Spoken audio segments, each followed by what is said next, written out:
زۆرترین ئەو پرس و پەیوەندی سیاسیانی کە لە ڕۆژهەڵاتی ناوەڕاستدا هەیە بە بەردەوامی پرسی کورد، پرسی عێراق، پرسی سووریای لە نێودا سەر هەڵدەدات. دیارە لە پاژەوەی ئەو هەڵبژاردنە شارە نووسازە و ئەو هەڵبژاردن و ململانی توندەی لە تورکیا بینیمان لە نێوان پارتەکان و لە نێوان دوو کاندیدی سەرەکی کە ئۆپۆزیسیۆن و هەروە ئاک پارتی بوون و هەڵبژاردنەوەی ڕەجەب تەیب ئەردۆغانی لێکەوتەوە. هێشتا معمەعە سیاسیەکان، گفتوگۆ سیاسیەکان، ململانیەکان لەسەر و گفتوگۆکان لەسەر دووبارە هەڵبژاردنەوەی ئەردۆغان و سیاست و میکانیزمی کارکردنی لە ڕۆژهەڵاتی ناوەڕاستدا بەکوێ دەکات و جێبەجێکردنی پرۆژەی سەدا لەلایەن تورکیاوە لە داهاتوودا تا چەند دەخرێتە بواری جێبەجێکردنەوە. کۆمەڵێک بابەتی دیکە هەڵبژاردنەوەی ئەردۆغان و کاریگەری لەسەر عێراق و ڕۆژهەڵاتی ناوەڕاست و هەرێمی کوردستان لەگەڵ بەڕێز خۆشەوی کەمال کە بەڕێزیان مامۆستای زانکۆن ڕاستەوخۆ لێرە ئامادەیە گفتوگوێم بابەتی لەگەڵدا دەکەم. مامۆستا زۆر سپاس بۆ ئامادەبوونت. بە شێوەیەکی گشتی دەمەوێت چەند ستێپێک بگەڕێنەوە بۆ هەڵبژاردنە توندەکەی تورکیا. لە نێو هەڵبژاردنەکەی تورکیا چی بەدیکرا و لە پاش هەڵبژاردنەکە چی چاوەڕێی داهاتووی تورکیاکە؟ سپاس بۆ میوانداریتان، ڕێزم هەیە بۆ بینەران. لە ڕاستیە ئەم ململانەیە کە لە تورکیا ڕوویدا و دەرئەنجامەکانی دووسێ خاڵمان بۆ دەرەخەن. داواکردنی کورد بۆ هەڵنەبژاردننی ڕەجەب تەیب ئەردۆغان هەموو هێزانەتەوە پەرستەکانی تورکیا و تۆڕانەکانی هێنایە سەرخەت کە بە زۆرترین دەنگ بەشداری لە هەڵبژاردنەکانە بکەن و لە هەمان کاتە هەموو لایەنە ئیخوانی و ئیسلامیەکانیش هاتنە سەرخەت بەداخەوە نەکرد لە تورکایە بەڵکو لەسەر ئاستی جیهانیش و لە کوردستانی شابینیمان لایەنە ئیسلامیەکان بانگەشەی ئەوەیان دەکرد کە کورد بچێت دەنگ بدات بە ڕەجەب تەیب ئەردۆغان. ئەم کێشەیە ینی گەرچی لایەنی بەرامبەریش لایەنی کەمالیستەکانیش لە سیاسەتیانە بەرامبەر بە کورد باشتر نەبوون لە ڕابردوودا و چاوەڕانیش نەئەکرا لە ئایندەشدا باشتر بن، بەڵام گۆڕانکاری لە سیستێمی دەسەڵاتداری ئەردۆغانە بە تایبەتی سیستێمی تاگڕەویەکان و سەرۆکایەتەکەی ئەردۆغان گۆڕانێ بوو گەر سەری بگرتایە بۆ تورکیا بۆ ناوچەکەش هەندێک ئارامی بەخشتە بوو. ئەمە ڕووی نەتا لاوازی ئۆپۆزیسیۆن و کەمال کلیشتار ئۆغڵو بۆ خۆی وەکو کاندیدی سەرەکی ئەمانەی وا کرد کە هەموو ئەو ڕاپرسیانەی پێشتریش پێشببینی ئەوەیان کردبوو کە ئەوان بیبەنەوە هەرسێنە. باشە، ئەم ئۆپۆزیسیۆنی ئەم جارە زۆر تیشکی دەخرایە سەر کە ئۆپۆزیسیۆنی جیاوازە و کەسێکی کە ڕابەرایەتی دەکات کاویش کلژدار ڕۆغڵۆیە دەنگی پێدەدرا لەلایەن پارتە کوردیەکانیشەوە بە هەمان شێوە. ئێستا جنابێ باسی لێوەکەی کە ئۆپۆزیسیۆنەکە لاواز بوو، سەرکردایەتی کردنەکەی لاواز بوو یا خودی کاری ئۆپۆزیسیۆنەکە لاواز بوو؟ هەردووکی لە ڕاستیە سەرکردەکەی هیچ لاوازە لە چەندین هەڵبژاردنە بەشداری تیا کردو هەموو جاری دۆڕانویتی بە پیاوە دۆڕاوەکە ناویان دەبر لە میدیاکانی ئەوروپایە و ئەڵمانیا بە تایبەتی. لە هەمان کاتە ئەو هێزە ئۆپۆزیسیۆنە لە ڕاستیە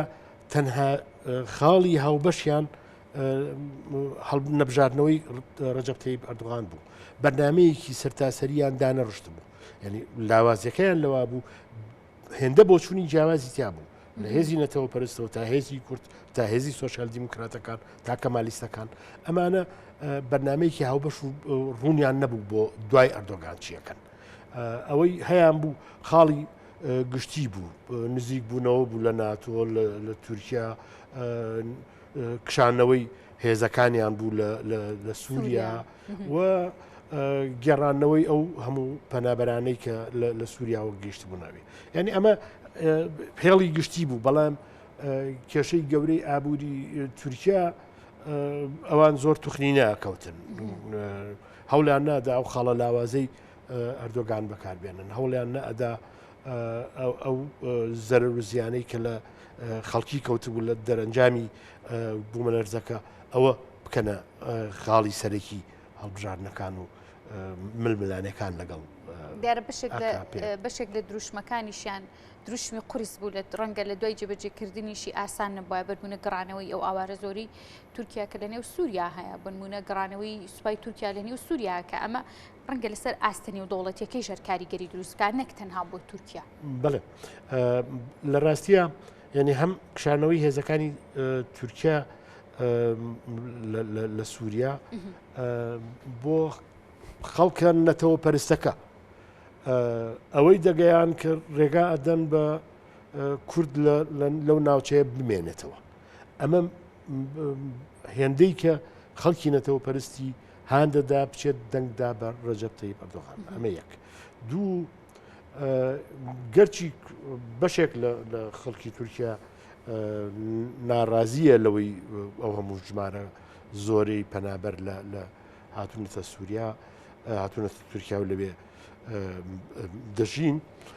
بەڵام یعنی جێڕانەوەی ئەوانەش بەو ئاسانیە نییە. بە تایبەتی پەیوەندیەکانیان لەگەڵ حکوومەتی سووریا و لەسەر ئەو تاوانانەی کە حکوومەتی سووریاش لە ڕاستیە لە ساڵانی ڕابردووە 10 ساڵی ڕابردووە کردوێتی بەرامبەر بە گەلانی سووریا بڵێن بە گەلی کورد و عەرەبیشەوە وای کردبوو و ئەو حەملە ئیعلامیە گەورەی کە ئەردۆغان لەم 10 ساڵەیە خستبوو یەگەر وای کردووە کە ئەو خەڵکی زۆرینەی خەڵکی تورکیا بەو ئاساییکردنەوەی پەیوەندیەکان لەگەڵ سووریا ڕژێمی سووریا زۆر قایل نییە. باشە، ئەما کەمە دواپرسیار لەسەر هەڵبژاردنەکان دواتر دێمەنی و بابەتەکانی دیکەی دوای هەڵبژاردنەوەی ئەردۆغان ئەویش ئەو هەموو کۆچبەرە ئەو هەموو پەنابەری سووریاکان تەنها لە تورکیا کۆ نەبوونێتەوە لە وڵاتانی ڕۆژهەڵاتی ناوبوون لە لوبنان یەکێکە لە مەلجەئە یاعو شوێنە باش زۆر باشەکان بۆ ئەوەی کە ئاوارێکی زۆری سووری ئیسەڕۆی تێکردو عێراق و هەرێمی کوردستان بە هەمانشە وڵاتانی ئەوروپاش ئەگەر دوور نەڕۆین بۆچی بە دیاریکراوی ئۆپۆزیۆن تیشکی خستە سەر ئاوارەکانی سووریا؟ لە ڕاستیە باری دۆخی ئابووری تورکیا زۆر بەرەو داڕمان ڕۆیشتووە. هاتنی ئەو ژمارە زۆرە پەنابەرەی سووریا فشارێکی خسۆتە سەر گەرمەبەستمە بۆچی زیاتر تیشک خرایە سەر ئەو ئاوارە سووریانی کە لە تورکیا هەن؟ بەڵێ منیش مەبەستم ئەوێ بۆ خۆی لە تورکیایە ینی قەیرانێکی ئابووری وازە هەیە و ئەو تشک خستنە سەر ئەو بابەتە لەلایەن هێزە ئۆپۆزیسیۆنەکانەوە بە تایبەتی بەشێک لە نەتەوە پەرستەکان لە دژایەتیکردن و سوکایەتیکردنە بە عەرەب یعنی لەو تۆڕانیزمەیەوە هاتبوو. بەڵام ئەردۆغان توانی ئەم دەنگوانە یعنی ئەم ڕائەیە کە لەلایەن نەتەوە پەرستەکانەوە بەلای خۆیان ڕابکێشێ بەوەی کە ئێمە هەموو موسڵمانین و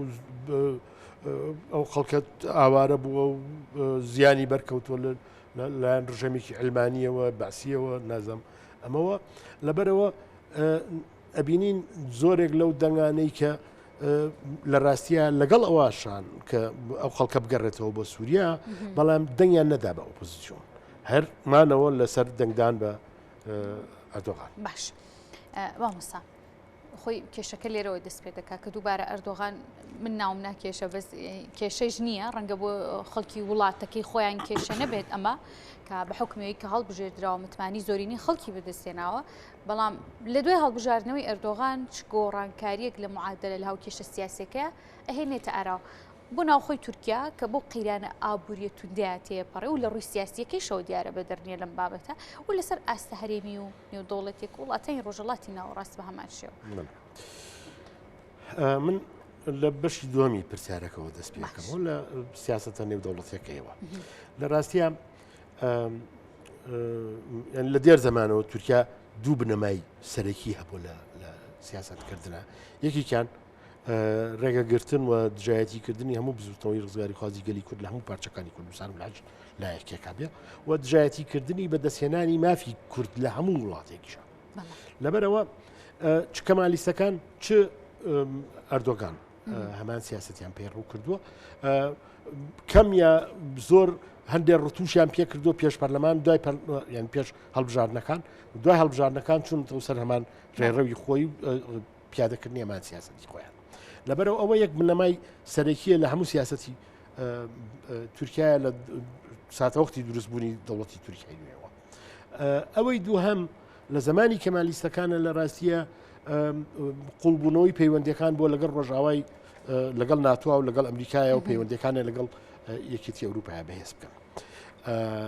ئەمە لە دوو دەورەی یەکەمی هەڵبژارنەکانی ئەردۆکانە تقریبن بە هەمان سیاسەتە ڕۆیشت بەڵام لە دوای بڵێن لە کۆتایینەوەکانە و سەرەتای نەک کۆتایینەوەکان سەرەتای 2000ەکان لە ڕاستیەوە وردە وردە هەنگاو بە هەنگاو گۆڕانکاری بەسەر هاتووە سیاسەتی تورکیا یەکەمیان هەوڵی داوە هاوسەنگیەک بپارێزێت بە تایبەتی لەو کاتێک کە رووسیاوە ئیتر هاتۆتە سەرمەیدانی سیاسەتی نێودەوڵەتی ئەوانە هەوڵەدا ئەو پەیوەندیە بپارێزێت پاشش پاراستوێتی تا ئێستا لە نەوەندگیە لەگەڵ ناتوە ئەمێنێتەوە لە خاڵە سەرەکیەکانە بەڵام پەیوەندەکانی لەگەڵ رووسیاشە و لەگەڵ سینی شاوردە وردە خەریکە بەرەو باشتری ێبات و قوڵی یەکاتەوە لە هەمان کاتە خاڵێکی کەی سەرەکی لە سیاسەتی ئەردۆغانە بەدی دەکرێت ئەویش دەسوەردانە لە سیاسەتی دەوڵەتە لاوازەکان لە ڕۆژهەڵاتی ناوڕاستە هەوڵدانە بۆ پەلهاوێشتن بۆ بنیادنانی بنکەی سەربازی لە جیهانی لادم نەچێت مامەسا ئەو دەوڵەتە لاوازانە بە نەزەریەی ئەردۆغان و لەسەر ئاستەنێ و دەوڵەتێکە لە ڕۆژهەڵاتی ناوەڕاست کامانن عێراقە سووریایە لە لیبیایە ئەمانە بە عشکرا دەسوەردانی تیاکات باش دەسوەردانەکانی ئیگەینێ بە چی لە ڕاستیان ینی تورکیا خاوەنی نەوت نییە ئەیەوێت دەست بگرێ بەسەر سەرچاوە نەوتیەکانە لەگەڵ هەرێمی کوردستانیشە ئەوەی کە ماوەیەکی زۆر بەداخە حکوومەت هەرێمی کوردستانیش بە سیاستی سەربەخۆی ئابووری ناویە برد سیاستی ژێردەستەییکردنی ئابووری کوردستانە بە تورکیاوە هەموو سەرپەتەکانیش لە دەستی تورکیا هێشت بوویەوە پارەکان کە هاتە لە فرۆشتی نەوتە ئەچوە تورکیاوە بۆریەکە بێوێەوە ئەڕۆیشت کەمیەکان تورکیا دەستنیشانیە کرد چەند هەناردە ئەکرێت و چەند هەناردە ناکرێتەوە و هەر کاتێکیش بربەست دروست ببێت بینیمان هەموو ڕێگای هەناردەکردنی نەوتی داخستەوە ئەمە لە لیبیاش هەمان شتەکات ئەوەی سووریا حاڵەتێکی کەیە سووریا مەترسی لەسەر کورتە بوو لەبەرەوە ینی چاوپۆشینە ئەکرد لە هاوکاریکردنی هەموو ڕێکخراوە تێڕۆریستە ئیسلامیەکان لە ئەنسار بەرەی نووسرە لە داعش و بەدەر لەوەش ناوچەیەکی خستۆتە ژێر دەستی خۆی کە لە ڕاستیان ناوچە پیشە سازەکەی سووریایە زۆربەی کارگەکانی ئەو ناوچەی هەمووی هەناردەی تورکیا کردوێتەوە یعنی هەوڵەکانی تورکیا لە دەسوەردان لە وڵاتانی ڕۆژهەڵاتی ناوڕاستە بۆ دەستگرتنە بەسەر وزەیە بۆ ڕێگەگرتن لە بەهێزبوونی کووردە و هەروەها بۆ پەلهاوێشتنە ینی بۆ باڵادەستی خۆیانە وەک هێزێکی زلهێزی ناوچەی حسابی باشە دیارە کوی لێکدانەوەکانیش کە هەر دەکرا لە ئانووساتی هەڵبژاردنەکە ئەو بوو کە کۆمەڵێک پرسی هەڵواسترا و معلق هەیە ئەگەر ئەردۆغان هەڵ نەبژێردرێتەوە چۆن مامەڵەی لەگەڵ دەکرێت لەگەڵ سەرۆکێکی نوێدا بنمونە ڕێکەوتنی سەدە بوو کە چەند ساڵێک بەر لە ئێستا ڕەجەب تەیب ئەردۆغان ڕایگەیاند لە دوای هەڵبژاردنەوەشی لە وتارەکەیشیدا کە سەرۆکی هەرێمی کوردستانیشتیایە ئامادە بوو لەنێو ئەو سەرکردە زۆری وڵاتانی جیهان دووبارە ئاماژەی بە جێبەجێکردنی ئەم پرۆژەیە کردەوە ئەم پرۆژەیە تا چەند ئەردۆغان دەتوانێت یاخۆ میکانیزمێکی گونجایی بۆ داناوە بۆ جێبەجێکردنی و کاریگەری چی دەبێت